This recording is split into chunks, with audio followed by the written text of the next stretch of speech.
Bonjour, bienvenue dans la série sur la mécanique quantique. Donc nous allons maintenant voir les lois de la radioactivité. Alors, lorsqu'on a une substance avec un certain nombre d'atomes qui sont radioactifs, ceux-ci vont se désintégrer, donc le nombre d'atomes radioactifs va diminuer au cours du temps. Il faut donc établir ce qu'on appelle la loi de décroissance radioactive, au fur et à mesure que les atomes se désintègrent. Cette loi a été établie très tôt, par étude des substances radioactives, par Rutherford et Soddy en 1902. Alors considérons un seul atome radioactif pendant un temps dt très court, très petit, infinitésimal. Celui-ci va avoir pendant cette petite période de temps une certaine probabilité de se désintégrer par radioactivité.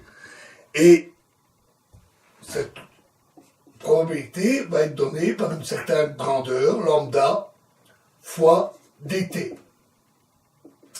Étant donné que si l'intervalle est double, elle aura 2 fois plus de chances de se désintégrer. Et cette valeur lambda est appelée constante radioactive. Elle est évidemment caractéristique d'une substance donnée, d'un nucléide donné, et c'est une constante qui ne dépend pas de l'âge de l'atome. Donc, en somme, les atomes ne vieillissent pas, ils ne s'usent pas. Si on a un atome qui, disons, a une chance sur 2 de se désintégrer en 1 heure, et que le hasard a voulu que cette désintégration étant plutôt aléatoire, ce qu'on détermine très facilement, il peut très bien, au bout de 24 heures, d'une journée entière, ne pas encore s'être désintégré, si on a de la chance. Eh bien, au bout de ces 24 heures, dans l'heure qui suit, il a toujours une chance sur 2 de se désintégrer. Il n'a pas plus de chance de se désintégrer du fait qu'il aurait déjà subsisté pendant 24 heures. Donc, cette probabilité de désintégration ne dépend pas du temps écoulé. On dit aussi que c'est un processus poissonien, donc en mathématiques, que c'est un processus poissonien typique des processus sans mémoire. Cette caractéristique du fait que l'atome est dans un certain état constant qui ne varie pas au cours du temps et qu'il a une certaine probabilité de se désintégrer, probabilité qui ne change pas au cours du temps, est due au fait que le processus est purement quantique. Évidemment, au temps de Rutherford, il ne le savait pas. Cela a été compris plus tard. Le processus a une certaine probabilité, une certaine amplitude, comme avec les termes que nous avons employés, une certaine amplitude pour subir une désintégration, qui est caractéristique de sa structure interne, mais l'atome, tant qu'il ne s'est pas désintégré, il reste toujours le même. Mieux, on détermine que cette constante ne dépend pas des conditions extérieures, ne dépend pas de la structure chimique de la substance, ne dépend pas de la pression, ne dépend pas de la température. Alors, disons que ça c'est vrai avec une assez bonne précision, mais quand même pas tout à fait. Par exemple, nous avons vu le processus de capture électronique, qui est la capture d'un électron qui entoure l'atome pour effectuer une transition radioactive. Il est bien entendu que ça dépend des électrons qui sont situés autour. Donc, il y a quand même une légère influence de l'extérieur, mais celle-ci est généralement minime. Alors, considérons maintenant que l'on a un grand nombre d'atomes, n très grand, un grand nombre n d'atomes,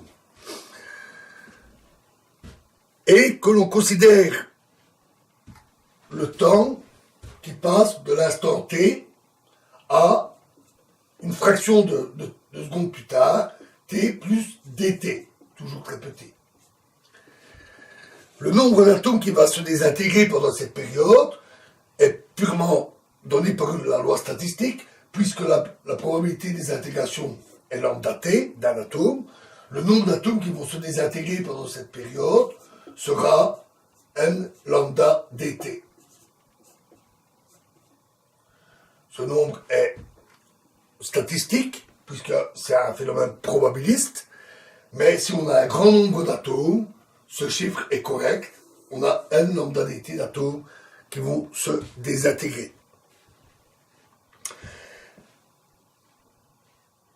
Donc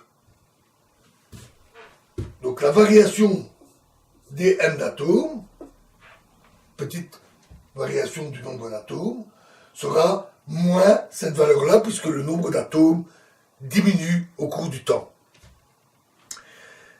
On peut résoudre cette équation. Alors si on a n0 atomes à l'instant t égale 0, on va obtenir n égale n0 fois exponentielle de moins lambda t. Le nombre d'atomes diminue exponentiellement. C'est une courbe exponentielle avec n0 au départ et une décroissance exponentielle du nombre d'atomes. Notons que si on a plusieurs modes de désintégration, chacun caractérisé par une constante lambda 1, lambda 2, etc. Par exemple, une désintégration en mode bêta-, une désintégration en mode bêta+, puisqu'il a une probabilité de désintégrer dans chaque mode et que ces désintégrations sont a priori indépendantes, alors lambda est simplement lambda 1 plus lambda 2 plus etc. La somme des différents modes. À partir de là, on peut définir deux grandeurs. On peut d'abord définir une période grand T, appelée période de la substance radioactive, ou encore parfois demi-vie. C'est le temps qu'il faut pour que la moitié de la substance se soit désintégrée. Donc, grand T est le temps écoulé quand on a n égale n0 divisé par 2. La moitié des atomes se sont désintégrés. Et à partir de la relation de la loi de décroissance, on trouve que T égale 0,693 divisé par lambda. On peut aussi définir la durée de vie moyenne d'un atome, donc on part d'un instant 0, on prend un atome donné, quelle sera sa durée de vie en moyenne. Et on trouve, après un petit calcul dont je vous fais grâce, tau égale 1 sur lambda. Les deux grandeurs sont reliées, mais vous voyez qu'elles ne sont pas tout à fait égales. Et ceci est dû au fait que la décroissance n'est pas linéaire, mais décroît très vite au début pour ensuite ralentir. Alors, quelles sont les valeurs typiques de T ou de tau? Eh bien, ça dépend des substances. Pour une radioactivité gamma, on peut avoir des périodes extrêmement courtes, allant jusqu'à 10 exposant moins 12 secondes. Donc, un millième de milliardième de seconde. Certains atomes ont des périodes de durée de vie de très grande durée, comme l'uranium, et la durée de vie peut, la période ou la vie moyenne peuvent aller jusqu'à 10 milliards d'années. Alors c'est pas une borne supérieure, c'est simplement que au-delà de 10 milliards d'années, la radioactivité est si faible que c'est pratiquement immesurable. On considère qu'un atome qui a une période de désintégration de plus de 10 milliards d'années, virtuellement est semblable à un atome stable. Donc dans tous les atomes classés comme stables, il y en a peut-être qui sont radioactifs, mais avec des périodes faramineuses qu'on ne sait tout simplement pas mesurer. Alors on appelle activité d'une substance radioactive le nombre de radioactivités qui se produisent par seconde. Donc à chaque seconde, la substance va émettre un certain nombre de photons gamma, de particules bêta, de particules alpha, Et donc l'activité, c'est le nombre de particules par seconde, c'est-à-dire le nombre de désintégrations par seconde. Et donc, le nombre de désintégrations par seconde, c'est lambda fois n. Et c'est plutôt facile à mesurer avec, par exemple, un compteur Geiger. Le compteur Geiger détecte les particules alpha ou bêta. C'est donc quelque chose d'assez simple à mesurer. Les compteurs Geiger mesurent cette activité. Et l'unité utilisée pour lambda n est le Becquerel, qu'on écrit BQ. En l'honneur, bien sûr, de Becquerel que nous avons vu. Cette unité est plus récente, en fait beaucoup plus récente que l'époque de Becquerel, parce que pendant longtemps, on a utilisé une autre unité appelée le Curie, qui est notre CI, et qui est égal, un Curie est égal à 3,7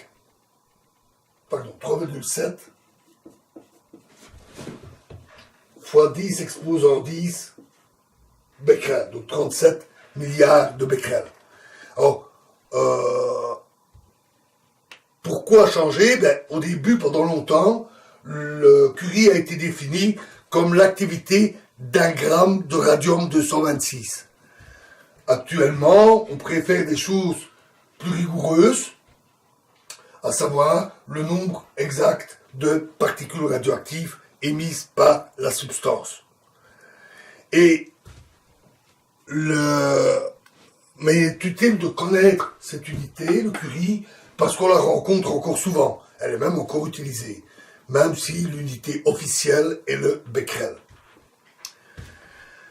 Alors considérons maintenant une situation où on a 3 substances A qui se désintègrent par radioactivité en B, et la substance B elle-même est radioactive et se désintègre en une substance C qui est stable.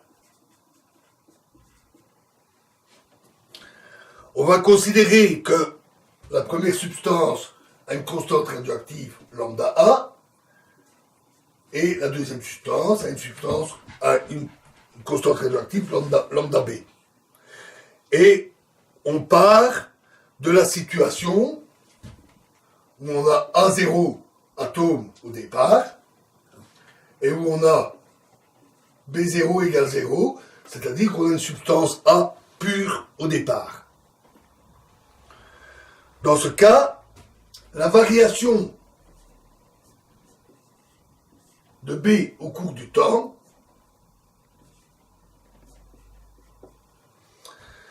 va être égale à A lambda A moins B lambda B. Alors pourquoi? Parce que à chaque instant, la substance A va se désintégrer et donner du B, c'est le A lambda A semblable à ici. Et de même, la substance B, au cours du temps, va se désintégrer, et donc elle va donner B fois lambda B, où A et B, bien sûr, sont le nombre d'atomes de chaque substance. Donc à chaque instant, il va y avoir B lambda B, atomes qui vont se désintégrer et devenir C. Donc la variation du nombre de B, c'est simplement ce qui arrive là, moins ce qui part là, c'est ceci. À partir de là, on peut établir la loi de décroissance de B, je ne vais pas vous la donner, c'est un petit peu compliqué. Et la question qu'on peut se poser, c'est est-ce que la quantité de B passe par un maximum? La réponse est oui. Donc au départ, il n'y en a pas. Et à la fin, quand tout est transformé en C, quand tout s'est désintégré, il n'y en a plus. Donc au départ, on a 0, et à la fin, quand tout s'est désintégré, on a 0. Donc forcément, en cours de processus, on va avoir une valeur plus élevée de B, et donc on doit passer par un maximum. L'instant Tm, où on a ce maximum, est défini par l'instant où dB sur dt est 0. Donc on a la variation, la quantité de B augmente, elle atteint un maximum, et puis elle baisse. Et au moment du maximum, la variation de B est nulle, constante, pendant même un instant très court. On en déduit alors une expression à partir de là pour Tm. Donc je vous fais grâce également. Vous pouvez vous amuser à calculer ces grandeurs. Alors une situation qui est très fréquente est celle où lambda A est beaucoup plus grand que lambda B. Alors pourquoi est-ce que c'est fréquent? C'est parce qu'on considère généralement une chaîne radioactive à partir d'un élément naturel, donc une famille radioactive, où A est par exemple l'uranium 238 ou l'uranium 235, qui ont des périodes assez grandes, et les produits de radiation, de désintégration, ont eux des périodes beaucoup plus courtes. C'est un constat, mais c'est aussi une évidence dans la mesure où la plupart de ces substances, sauf la stable à la fin, qui est souvent le plomb, nous l'avions dit, les substances intermédiaires, souvent, on ne les trouve pas dans la nature autrement qu'à travers ce processus. Pourquoi est-ce qu'on ne les trouve pas? Parce qu'elles ont justement des périodes radioactives assez courtes. Et donc, elles se désintègrent et disparaissent. Elles ne peuvent être recréées que par le processus radioactif. Donc, on a souvent, c'est une situation très fréquente, bon, pas toujours, mais c'est une situation très fréquente où lambda A est beaucoup plus grand que lambda B. Dans ce cas-là, on peut déterminer que pour un temps assez grand, au bout d'un moment d'une durée assez longue, on va voir que l'activité lambda B divisée par l'activité lambda A, le rapport des deux activités, est égal à moins TA sur TB moins TA.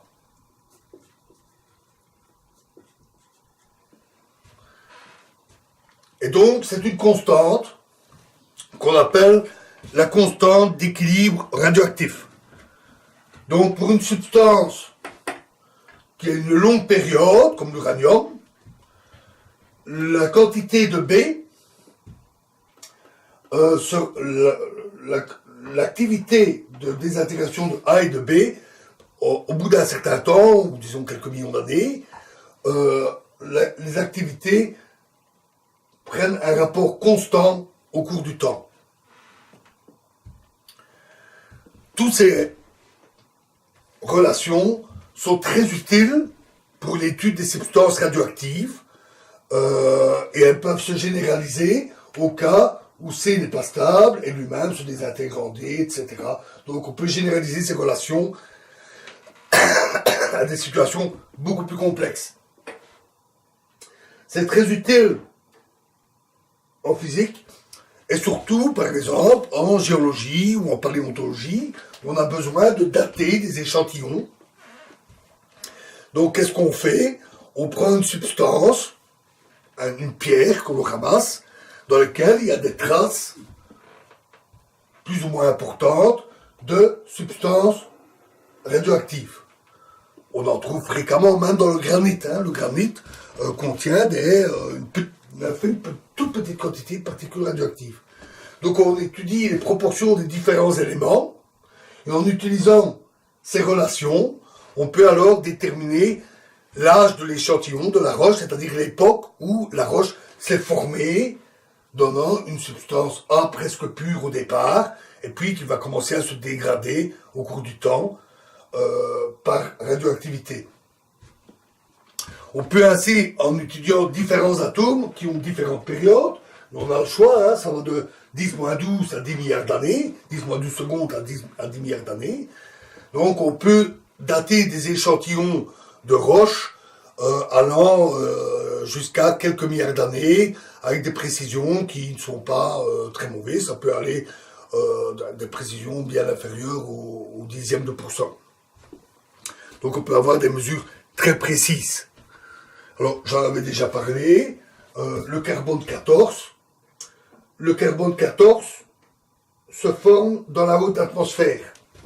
Donc en fait, dans la haute atmosphère, on a de l'air, de l'azote, de l'oxygène, et lorsque des rayons cosmiques, des particules très énergétiques émises essentiellement par le Soleil, viennent percuter les atomes et les molécules, elles peuvent induire une transformation nucléaire. L'azote alors se transformant en carbone 14. Et le carbone 14 est radioactif. Donc, dans l'atmosphère, la quantité de carbone 14 est faible, mais à peu près constante. Au fur et à mesure qu'il se désintègre, il est recréé par les rayons cosmiques, et donc il se forme un équilibre, un peu analogue à cet équilibre-là. Et les êtres vivants vont consommer ce carbone, plus exactement les plantes vont absorber le gaz carbonique, donc absorber ce carbone.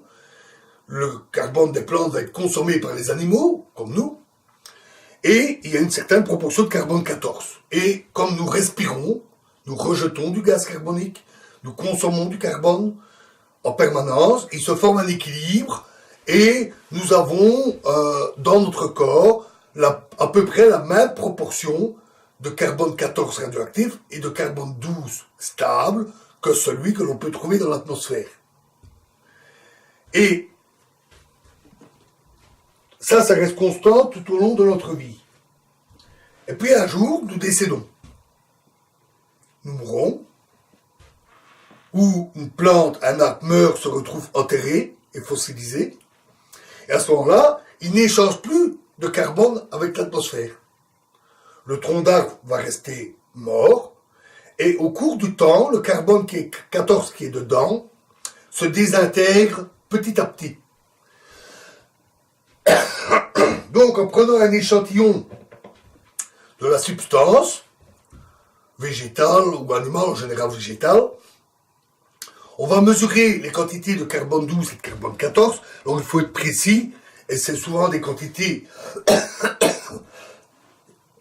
très très faibles. Donc on utilise des spectromètres de masse capables de mesurer la masse des atomes et de pratiquement compter les atomes. Les spectromètres de masse sont des instruments qui envoient les atomes auxquels on les dépouille de leurs électrons et ils tournent sous l'influence d'un champ électrique et magnétique. Et puis viennent percuter des détecteurs. Selon la masse des atomes, plutôt des noyaux, puisqu'on a enlevé tous les électrons, selon la masse des noyaux, ils vont heurter le détecteur à différents endroits, ce qui permet de compter et de détecter les différentes masses des noyaux qui sont dans l'échantillon. Un échantillon qui peut réellement être minuscule, ça peut être des microgrammes. Connaissant la quantité de carbone 14 qui reste dans la substance, on peut alors dire, ben voilà, le tronc d'arbre que nous avons trouvé au sol est mort il y a 20 000 ans, par exemple, ou 2000 ans.